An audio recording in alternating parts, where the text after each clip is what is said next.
Merci beaucoup, chers collègues. Monsieur le Premier ministre, Mesdames et Messieurs les membres du gouvernement, Mesdames et Messieurs mes chers collègues, honorables députés, chers invités à vos rangs, titres, grades et qualités.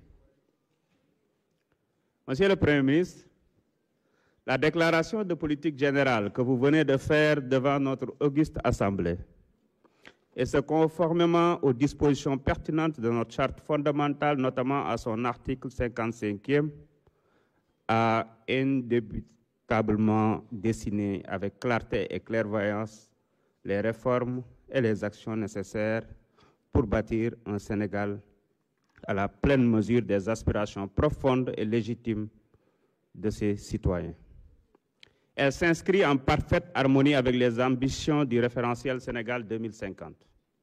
L'Assemblée nationale, temple de la souveraineté du peuple, lieu par excellence du débat démocratique, s'engage pleinement à accompagner la vision de son Excellence, M. Bassirou Diomaye Diakhar Faye, président de la République, pour un Sénégal souverain, juste et prospère.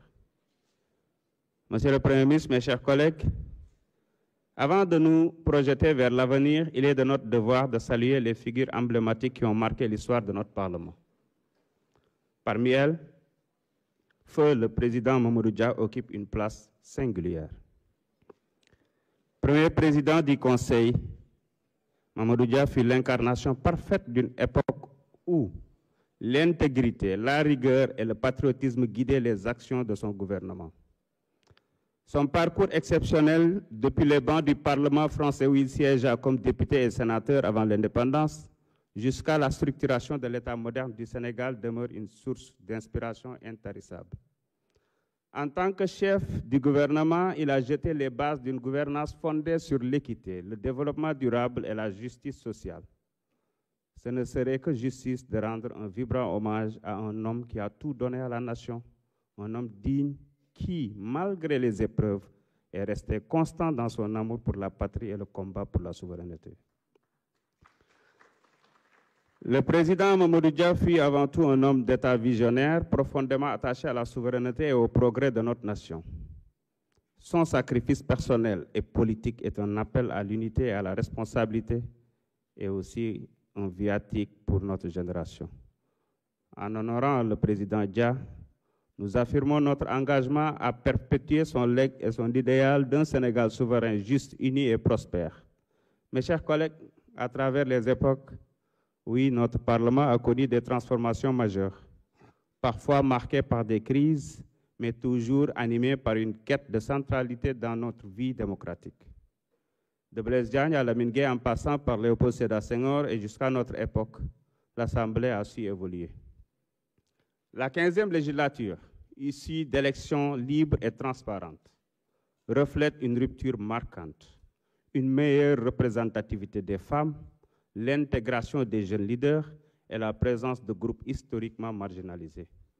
Cette légitimité nous oblige à agir avec responsabilité et patriotisme, loin des dérives du fait majoritaire ou des débats stériles.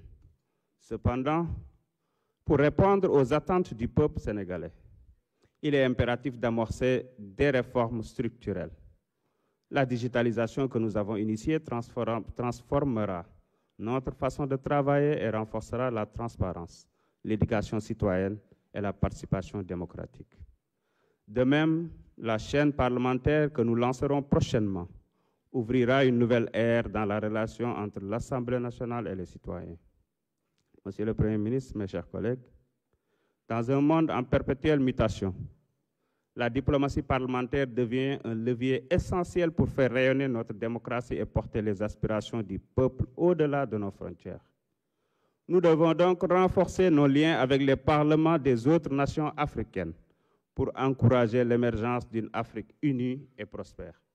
Cela passe par une coopération accrue dans les domaines législatifs pour harmoniser nos politiques et bâtir des cadres juridiques communs, une contribution active à la mise en œuvre des objectifs de l'Union africaine et à l'agenda 2063, qui vise une Afrique intégrée, paisible et axée sur le développement durable. Et nous saluons la décision de l'État du Sénégal de ratifier le protocole de Malabo, qui marque une étape importante dans l'évolution du Parlement africain en un véritable organe législatif.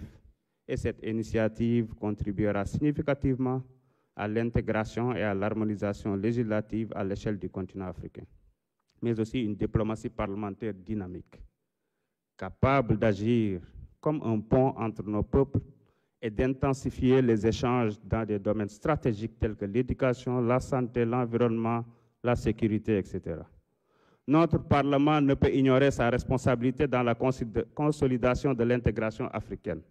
En renforçant nos institutions et en nous engageant pleinement dans les forums régionaux et continentaux, nous contribuerons à bâtir une Afrique où chaque citoyen trouvera sa place dans un ensemble solidaire. En somme, une législature au service de l'unité africaine. Monsieur le Premier ministre, votre volonté de rupture doit trouver un écho favorable dans notre institution. Nous avons la responsabilité historique de surmonter les clivages et de dépasser les débats partisans et les pratiques du passé pour incarner une assemblée véritablement au service du peuple. Et dans cette dynamique, nous serons à la fois un partenaire du gouvernement en relayant les doléances des populations et en contribuant activement à l'élaboration de lois pertinentes, une vigie gardienne de l'intérêt général en exerçant pleinement nos prérogatives de contrôle et d'évaluation des politiques publiques. Chaque décision que nous prenons doit refléter les aspirations légitimes de ceux qui nous ont confié leur voix. Nous sommes élus du peuple et c'est au peuple que nous devons rendre fidèlement des comptes. Monsieur le Premier ministre, mes chers collègues, en définitive, par la jonction de nos efforts, gouvernement et Parlement, avec les principes du Jubal Jubanti, nous pouvons bâtir un Sénégal souverain, juste et prospère. En nous inspirant des valeurs portées par l'illustre président Mamadou Dia et d'autres grandes figures de notre histoire, tout en œuvrant à l'intégration africaine, nous avons l'opportunité de tracer une trajectoire nouvelle à la hauteur des attentes légitimes du peuple, du vaillant peuple sénégalais et des aspirations de notre continent. Vive la République! Vive le Sénégal, que Dieu bénisse notre nation.